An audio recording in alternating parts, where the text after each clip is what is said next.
खुलुमबाय स्टुडियो दं आं रबिन बसुमतारी मानास सेरफां ब्लगावबो आबादारि बिथिंखौ जौगाहोनो थाखाय इउपिपिएल दोलोआ मानास सेरफां ब्लक फार्मार सेल दानानै होदों।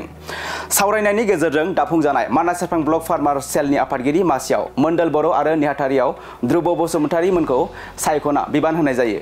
बे हाबाफारियाव बाहागो लादोंमोन मिरु इउपिपिएलनि फार्मार सेलनि नेहाथारि अमरजित ब्रह्मजों लोगोसे युथ इउपिपिएलनि गागि दैदेनगिरि एरागदाव ब्रह्म इएम धनन्जय बसुमतारी बिथांमोनहाबो बाहागो लायो। मिरु इउपिपिएल फार्मार सेलनि नेहाथारि अमरजित ब्रह्मआ बुंथिनाय बायदिब्ला इउपिपिएल दोलोनि फार्मार सेलआ आबादारिफोरजों थानानै गोबां सांग्रांथि मेलफोर लाना सावरायबोदों। बिटिआर सरकारा गोबां आबादनि मिशनफोर लाना खामानि मावबोदों आरो बेखौ साबसिनै जाफुंनो रायजोफोरनो मिथिहोनो फार्मार सेलआ खामानि मावदों आरो इउपिपिएलनि आफादगिरिनि प्रमद बर'नि सरकार सालायनायाव लानाय आबादारिनि मिशनफोरा 80% जाफुंबाय होननानैबो बुंथिदों मिरु इउपिपिएल फार्मार सेलनि नेहाथारि अमरजित ब्रह्मआ। इउपिपिएल दोलोनि फार्मार सेल दङ। बे फार्मार सेलआ जोंहा सेन्ट्रेल लेभेल आरो ब्लक डिस्ट्रिक्ट लेभेलसिमल' दंमोन। दा दाखालिहाय मोनसे डिसिसन जानानै ब्लक लेभेलावबो फार्मार सेल दानाय जासिगोन। बे डिसिसन जाबाय। बे हिसाबै दिनै मानास सेरफां ब्लक कमिटियावबो मोनसे ब्लक कमिटि फार्मार सेल दाबाय। 21 जनिया मोनसे टीम। बेखौनो दिनै दाफुंनाय जादों। बिटिआरनि मानगोनां चिफ प्रमद बर' सारा मोनसे खोथाखौ बारे बारे बुंबाय थादों। जोंनि बे ओनसोलाव माने खामानि मावनायनि मोनसे हारिमु लाबोनांगौ, वर्क कालचार लाबोनांगौ आरो जोङो आबाद फोथारावहाय जिहेतु जोंहा जथेस्थ' पटेनसियेल दं आरो जोंनि मानसिफ्रा जिहेतु आबादारिखा गोदो गोदायनिफ्रायनो आजै आजौनि समनिफ्रायनो जों जिहेतु आबादारि जोंहा आबादजों खामानि मावनानै उन्नति जानायनि गोबां सुबिदा दङ। जायनि थाखाय आबाद फोथाराव खामानि मावनांगौ, गोबां खामानि मावनांगौ होननानै दिनै आबाद फोथाराव खामानि मावनायनि गोबां आसनिफोर लादों। दा बिनि गेजेरावनो गोबां आसनिफोर दङ जेरै अमा फिसिनायनिफ्राय आराम्भ खालामनानै दाउ बोरमासिम। दा जोंहा बड'फा लाइभलिहुड मिशन मोनसे मिशन बानायबाय जोंनि प्रमद बर' सारा।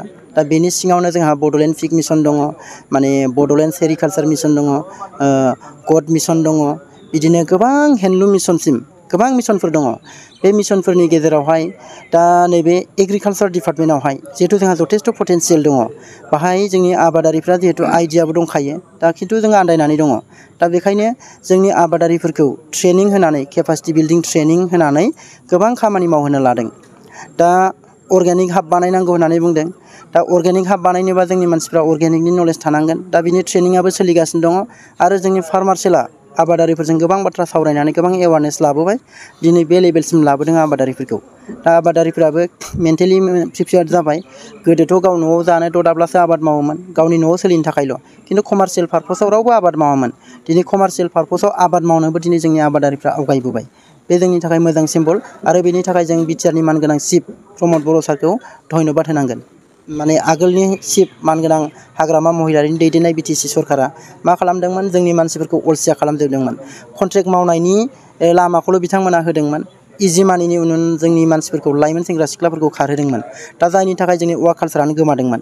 दा जोंनि प्रमद बर' सारा दा बेखौनो फोथांनानै लाखिनांगौ हिसाबै जोंनि बे वर्क कालचारखौ लाबोफिननो थाखाय आबाद बिथिङाव जोंखौ जौगाहोनानै जोंनि रांखान्थिखौ मजबुत खालामनो थाखाय जिहेतु हाबाफारि लादों। जिहेतु 17 बोसोर जोंनि मानसिफ्रा आबाद मावनायखौनो नागारनो लाबायमोन। बेखौ कनभिन्स खालामनाय बिथांमोनखौ मटिभेट खालामनायाव एसे टाइम लादों। दा नै दिनैनि समाव जों बुंनो लायोबा गोबां साक्सेस जाबाय। जोंनि आबादारिफ्रा मेन्टेलि प्रिपेयार जाबाय आबाद मावनानै साक्सेस जानो थाखाय।